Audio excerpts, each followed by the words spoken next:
Okay, before I start today's material, I would like to explain regarding to the result of your kit build concept map. Okay, looks like there are some topics that you not already understand yet. Okay, these topics belong to this one. So there are some people that still creating this kind of proposition, and it's quite a lot of people that creating this kind of proposition. As you can see, this proposition means nothings.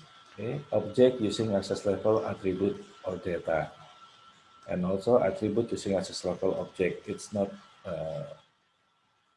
for me. It's not make sense because the relationship between object and attribute data is not using the access level. What do you think? The relationship between the object and the attribute of or data. What do you think? Object have attributes. Okay, it should be object having attribute or data. It might become a correct relationship, but using access level is not correct. It's incorrect relationship. This is also not quite not incorrect. Inheritance is a new class derived from existing class. Okay, it's not a new class. Okay, but the keyword is creating new class.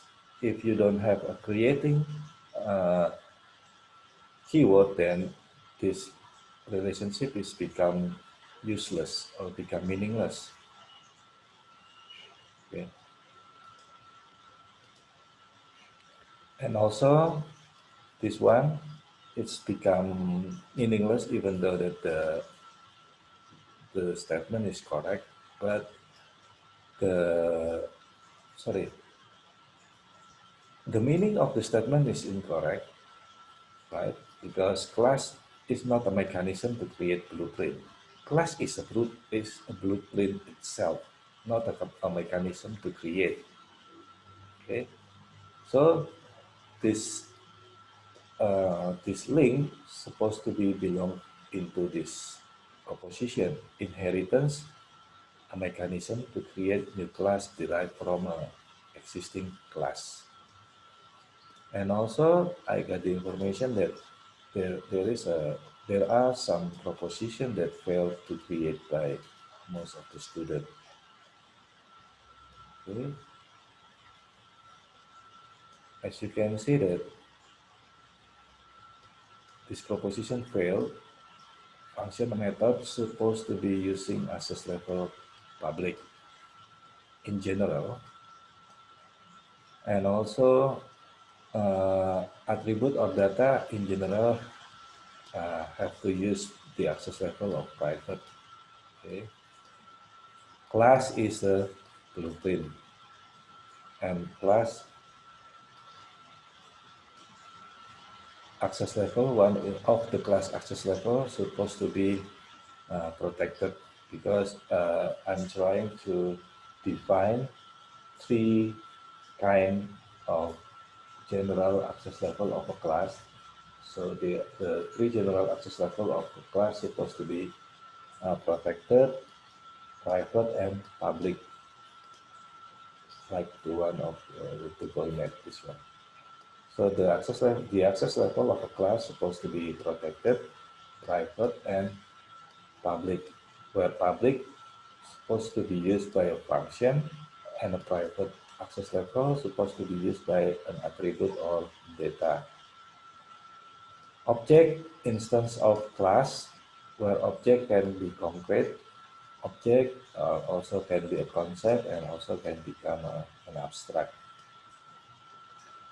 So class is a blueprint, and inheritance is a classification hierarchy called inheritance. Okay?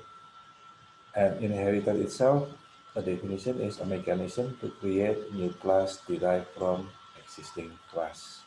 So this is the summary of previous topic of previous subject. Do you guys have any question regarding So, the yes? uh, Arata, I Yes. want to ask if Okay. input or data should use private access level or we can use public. Sorry. In attribute or data, Okay. we can only use private or we can use public access level. Yes. I do understand about it, but from previous subject, I clearly said to you in general. Okay, in general, the the access level of the data should be a private, and the access level of a function should be a public. That's the point that I'm trying to stress out. Even though that attribute can also have a public access level. Okay, but in general, I want you to keep in your mind. Okay, firstly, you have to always think that attribute supposed to be having a private access level, and function supposed to be having a public access level. That's the basic concept of object-oriented programming concept.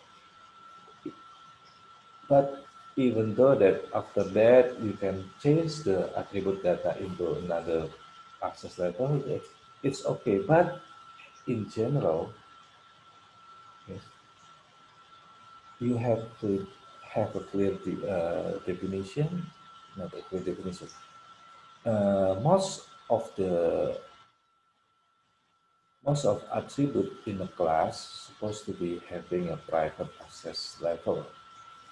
So that is why this kind of proposition, I create this kind of proposition to make a clear statement in general. Okay. Thank you, sir. Sir, I want to ask, Okay. Okay. Please, please do. what about the, can we add function at private access level? Also, you can have a private function access level. Okay. It's even though that you also can have a protected access level for a method, or even though that for attribute data you can give a protected access level. It's okay, but for the basic understanding of access level of a class, in general, the private should belong to the attribute and the public should belong to the function in general. So, what to say? Uh, uh, because why is the reason behind this statement? Because supposedly the attribute cannot never cannot can never be accessed by any class. It should be the access level should only belong to the class itself. But sometime in some specific case, the attribute have to be shared into another class. But this is a very rare situation. But in a general situation, the attribute of a class should never be accessible for any class. It should only be accessible by the class itself. So if any classes wanted to access or wanted to get the attribute of a class, it should be through the function or the method. That is why a method or a function of a class should be having a public access level. Okay, is it clear enough? Okay. In a specific situation, yes, you can have a different situation, but But normally, this kind of situation will happen. So that is why I wanted you to keep this uh, general general concept of access level of a class. Okay, let's continue to the further subject that I call the encapsulation concept. This will explain to you in detail about the access level.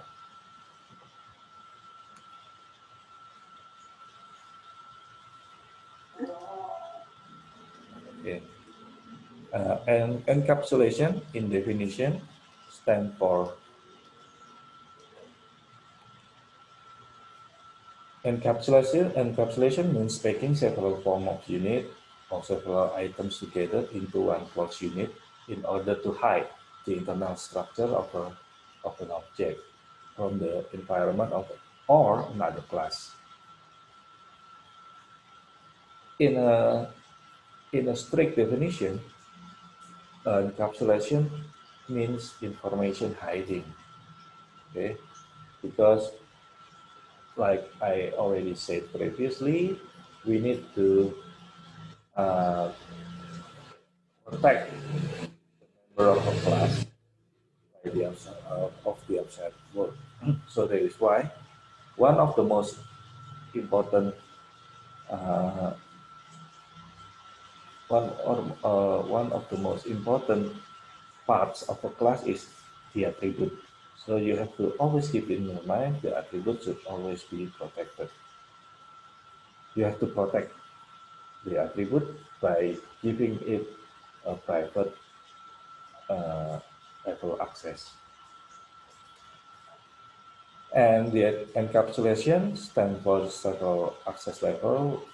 Firstly is the private, where the, the access will only be given into the class itself. So it means that the other class unable to access this attribute or method that being given a private access level. And for the package access level, it means that the one that can access the attribute or the method, it should be belong from the class itself or the other class within the same package. Okay. And for the protected access level, the one that can access the attribute or the method should be from the class within the same package or the class that inherited by a superclass. Okay, so the package belong into one group of class that is not maybe it's not inherited by, but you can define it as having the same package. So if you give a protected access level, then the class belongs into one package can access each other attribute or method, and also the class that have become inherited by the class itself, even though that the inherited class is not belong into the same package. And for the public access level means that everyone, every class can access the attribute or the method freely without any permission needed. So yes, you should always keep in your mind, like I already said, the public should be belong to the method and the private should be belong to the attribute or the data. So the structure of a Java class in general, you already know about the attribute and you already know about the method. But in Java programming language, there are four kind. So there are two others structure that you need to know. Okay, one of the structures will be called as a class declaration.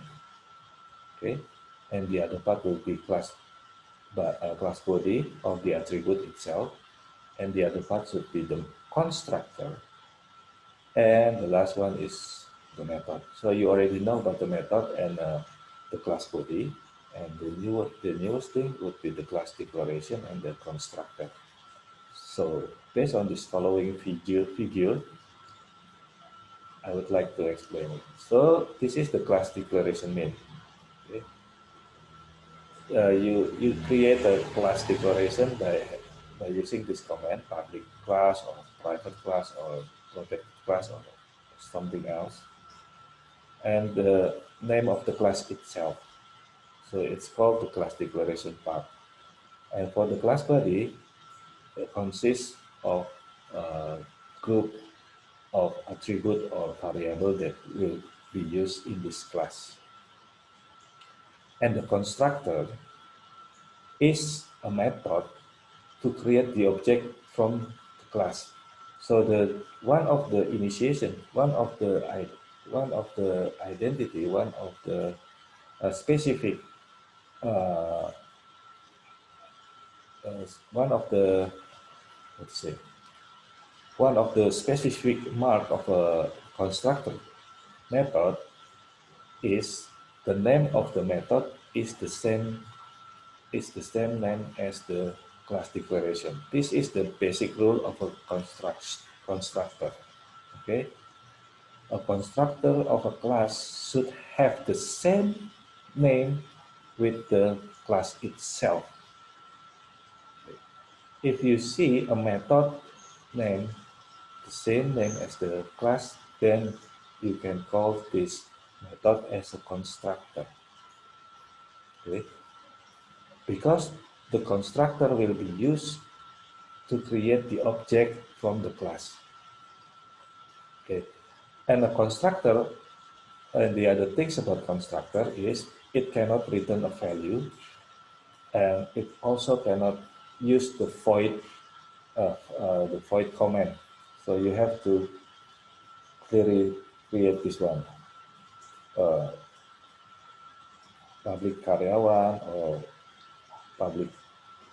Or I believe this should be a public karyawan. Okay, and in a class, you can have a multiple constructor. It means it's not necessarily for you only using one constructor. You can define another constructor by having the same name. How to differentiate between the one constructor with another? The differentiation between the constructor should be from this side. It's called the parameter or the argument. So you can differentiate between one constructor to another by having a different parameter or having a different argument. So yes, a constructor by default, even though that you don't define the constructor class by yourself, automatically the Java will create a constructor for you. But the constructor will have an empty definition. So that is why the Java will create an empty constructor by default. But for now on, I don't want you to create an empty, I don't want you to make, uh, to use the default constructor of the Java. I wanted you always to create a constructor by yourself.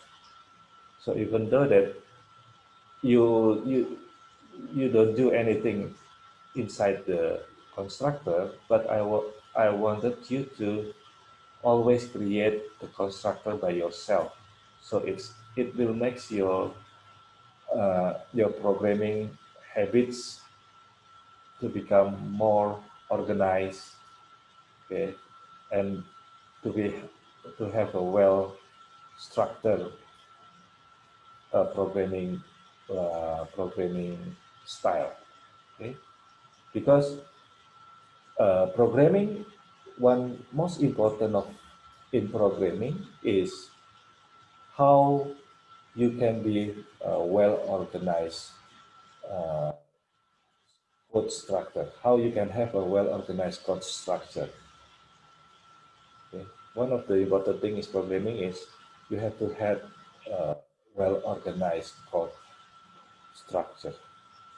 So you have to get used to this kind of style. You have to get used to have this kind of habits. So yes, uh, one one of the important key in programming, you have to have a well-organized structure of a code, like having a code name, having a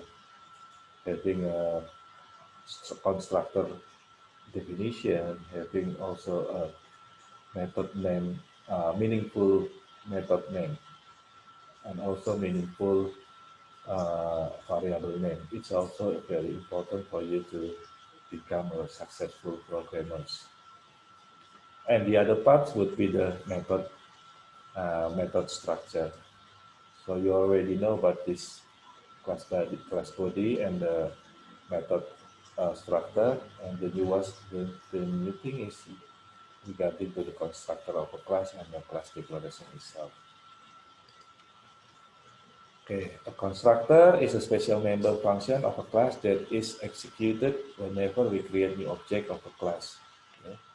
A constructor will have the exact same name as the class, and it does not have any return type at all, not even a void. And a class declaration is a very important part and must be present in every Java application. A class is a reflection of a Java file, so that means the class name must have or must match the name of the stored Java file. So the class name have to have the same name as the stored Java file. If you have a class name karyawan, so the save or the stored Java file should have the karyawan name also. And also you have to take a clear in you have to keep in your mind also the Java is having a case sensitive statement. It means that uppercase and lowercase matter. So if you use K or as an uppercase, the file name should also have a uppercase K. And the other part would be the declaration variable or the attribute, where it stands for the part of the body class which aim to declare a variable, which then will be able to be used in the method inside of a class. This variable declaration must be done inside the body class. And one important thing about the data variable is the data type itself. Each variable must have a data type. Okay, a variable data type determines the value of the variable. In Java programming language, the data type are divided into two categories. The first category stands for the primitive data type, and the other would be the reference data type. Where a primitive data type contains a single value of a correct format and size, it can be a number, a character, or a Boolean value. This is the example of a primitive data type. Okay, the keyword is you can have a byte data type, short integer or long integer. If you have a if you wanted to create a numbers, you can use this kind of data type. One is byte, short, integer, long, and the other data type would be the character and the Boolean. Boolean is a true false condition, and a character is a text or a single character. This kind of the definition or this kind of data type that you use uh, will have will be depends on the memory allocation that you wanted to have. Okay, the longer the longer the the longer the character or the longer the value that you wanted to keep or you wanted to be used, then the size of the memory will also be increased. So you have to carefully define the data type of a variable. Okay, let's say you only you need only to store like 5 digit of numbers. That it's not necessarily for you to have a long or a double data type because it will require a larger memory uh, memory size. Okay, so if you wanted only to keep a 5 digit of a number, I suggest you to use the short or the integer data type because it will decrease the memory use of a computers. But if you will use like 20 digits or 30 digits uh, kind of numbers, so yes, you have to have a bigger memory allocation of a data type. So you need to create a long or a double data type. So yes, in defining the data type, you have to be carefully uh, choose the right or a proper data type.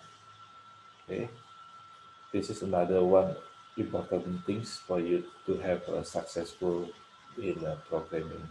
Oh, sorry, to become a programmer, you have to have clear insight about the kind of data that you will use.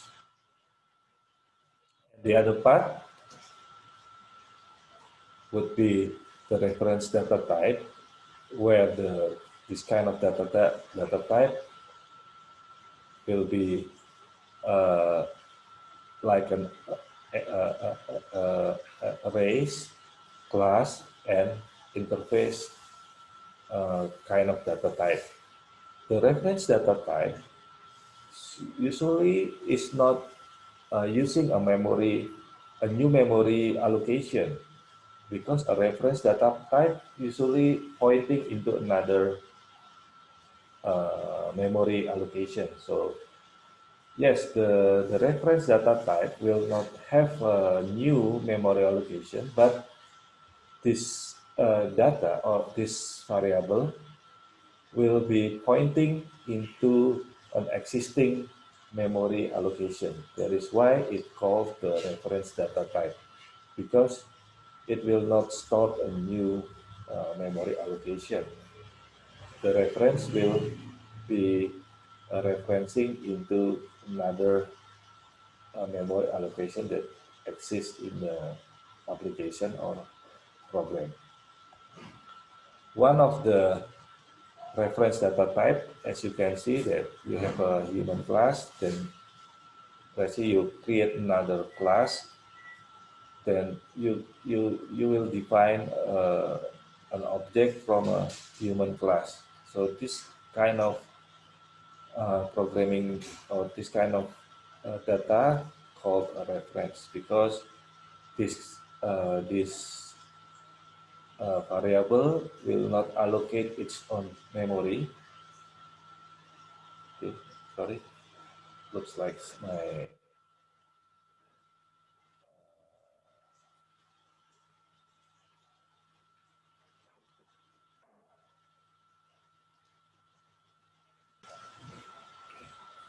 so this kind of variable have a data type of a reference. It means that the, the variable will be referencing into another variable or into another memory allocation of an application. Okay. And another part or another structure of a class will be a method declaration. This method declaration defines all attributes such as access level, return type, method name, and arguments. You can see that this is the one of the example of method declaration. Okay. Method declaration itself have two kind of method declaration. One type of method will be called as a procedure, and another type of method will be called as a function.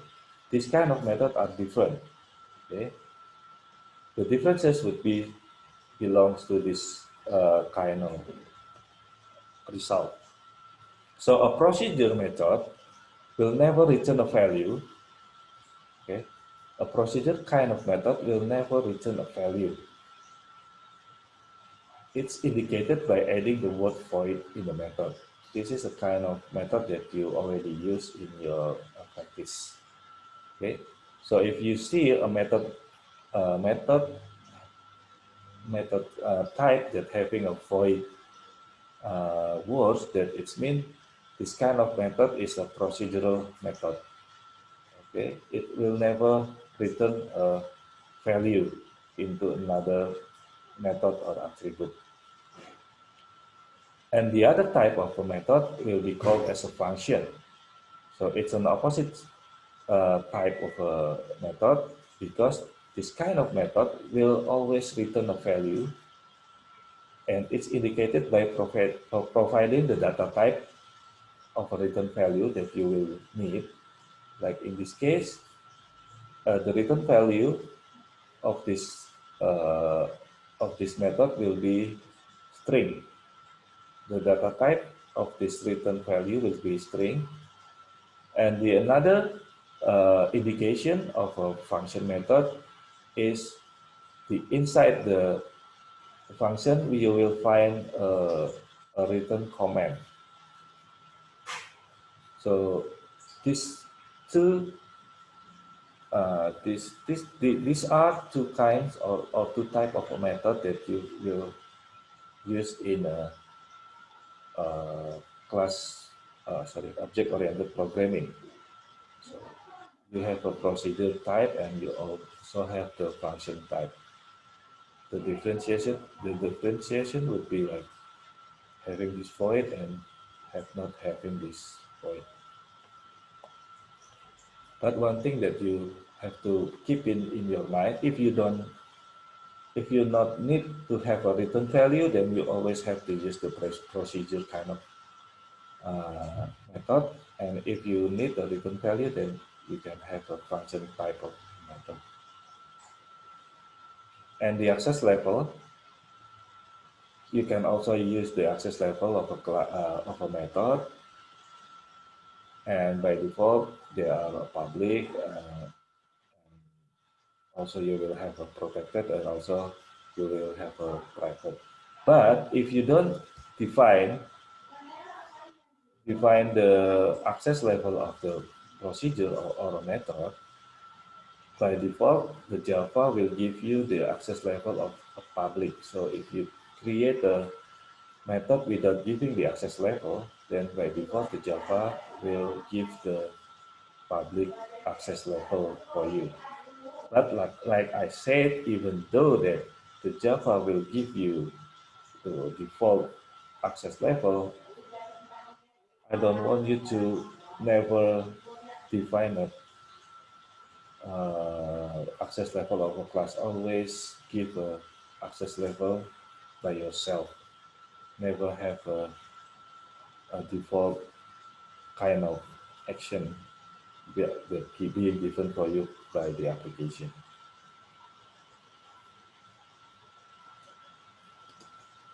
And also in a class, in an object of, oriented programming, you will find there is a definition that belongs to a method that will be called as a setter and getter method. This is not a different. Uh, this is not a new kind of method, unlike the procedure and the function. But this is only uh, a characteristic or only uh,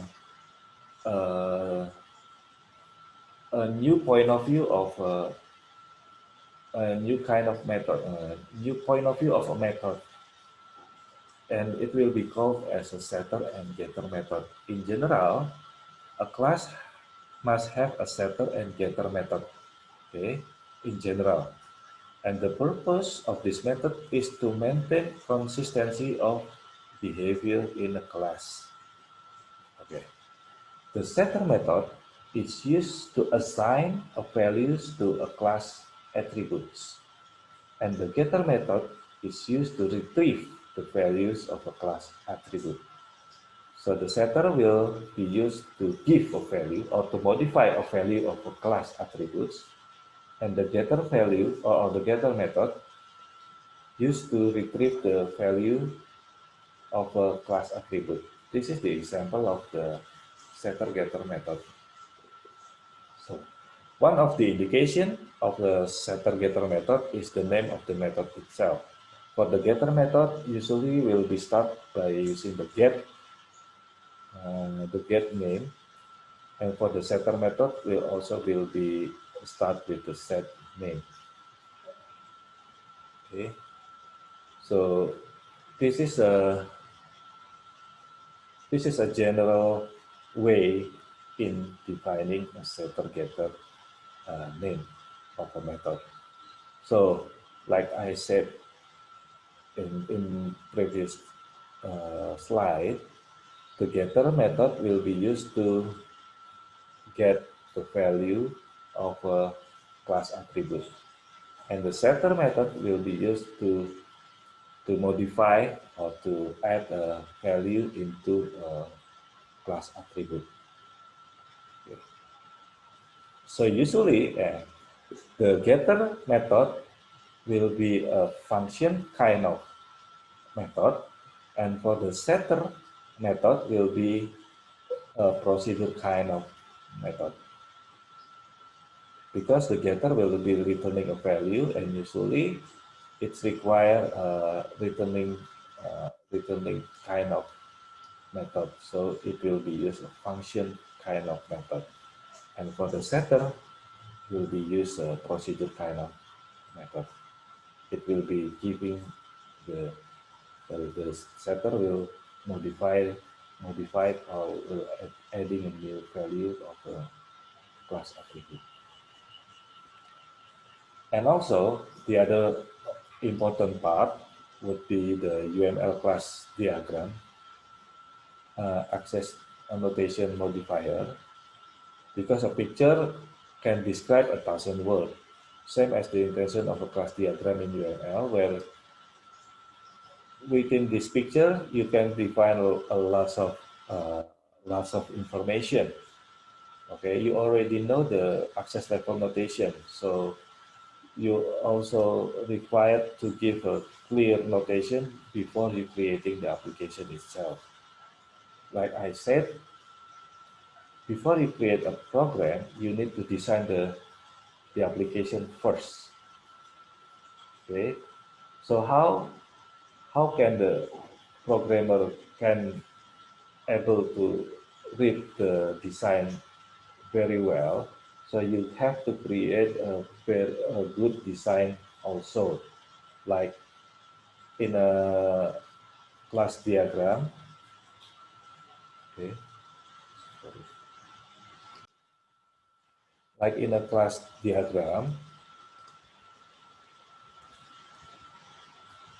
the the the the part of a class diagram will consist of three parts. Firstly, the class name and the attribute of the class, and the last part would be the method of the class. Okay, this is the general definition of a class diagram in UML. And the other part that I would like to add for this new meeting would be the notation of a access level of attribute and method, where the the general notation will consist of five symbols. First one is the plus symbol, the negative symbol, and the this kind of symbol, the class symbol, and this worm symbol, and the backslash symbol. And for the plus symbol will be stand for the public access modifier, and the minus symbol will belongs to the private, and this symbol will be represent a protected access modifier, and this worm symbol will be belongs to for the package and device. So if you design a class diagram, then you need to add this access modifier symbol. So if you see this from the example, it means that the name will have a public access modifier, and the contact will have a private access modifier, and this method will have a public also. And each class will have a different kind of access modifier. And as you can see, for this order place class, all the attribute will have a public. Also, the method will become a public. So this is a general uh, kind of to design a class diagram of a class. Gak usah bingung.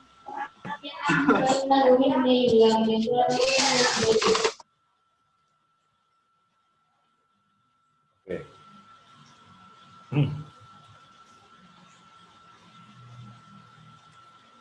And the other part of class diagram that you need to clearly define is a static notation of a class. Okay, the static notation stand for a reference kind of data type. Okay, so static, a variable that being declared as a static variable means that it will be using a reference kind of data type.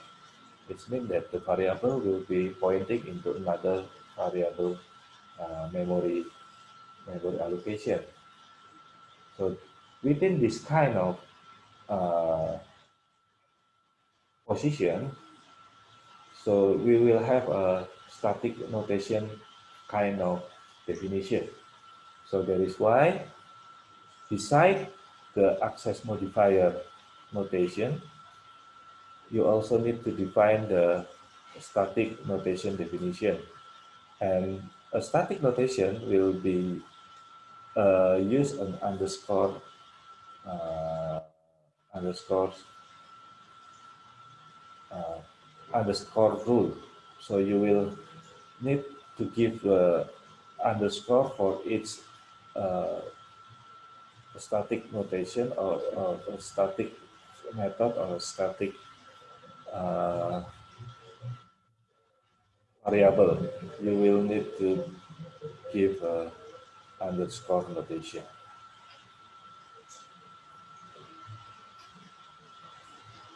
Okay. So this is uh,